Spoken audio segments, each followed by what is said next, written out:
शिरोळ तालुक्यातील दत्तवाड घोसरवाड येथील दूधगंगा नदी काठावर असलेल्या पाण्याच्या मोटर केबलच्या चोरीच्या घटनांनी परिसरातील शेतकरी हतबल झालाय।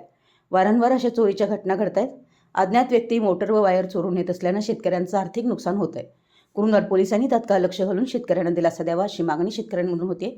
दत्तवाडमधील 10 ते 12 तर घोसरवाडमधील 10 शेतकऱ्यांच्या केबल चोरी झाल्यात। यामुळे शेतकऱ्यांचं लाखो रुपयाचं नुकसान झालंय। ऐन उन्हाळ्यात शेतकऱ्यांना उन्हाबरोबरच चोरीचा दुप्पट ताप झालाय।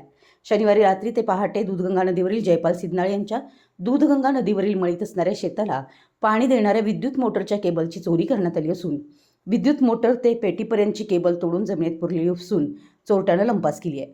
यामुळे शेतकऱ्यांचं लाखो रुपयाचं नुकसान झाले। रविवारी सकाळी मोटर सुरू झाली नाही म्हणून काही शेतकरी नदीकडे गेले असता त्यांना हा प्रकार लक्षात आला। या दत्तवाडमधील 10 ते 12 शेतकऱ्यांची तर लगतच असणाऱ्या घोसरवाड गावातील 10 शेतकऱ्यांच्या मोटरची केबल चोरी झाली आहे। सध्या तीव्र उन्हाळा असून शेतीला पाण्याची गरज आहे, त्यामुळे शेतकऱ्यांनी अशा केबल चोरीचा पोलीस खात्याने बंदोबस्त करावा अशी मागणी होती आहे। मराठी एस न्यूजसाठी दत्तवाडहून जहांगीर अनमली।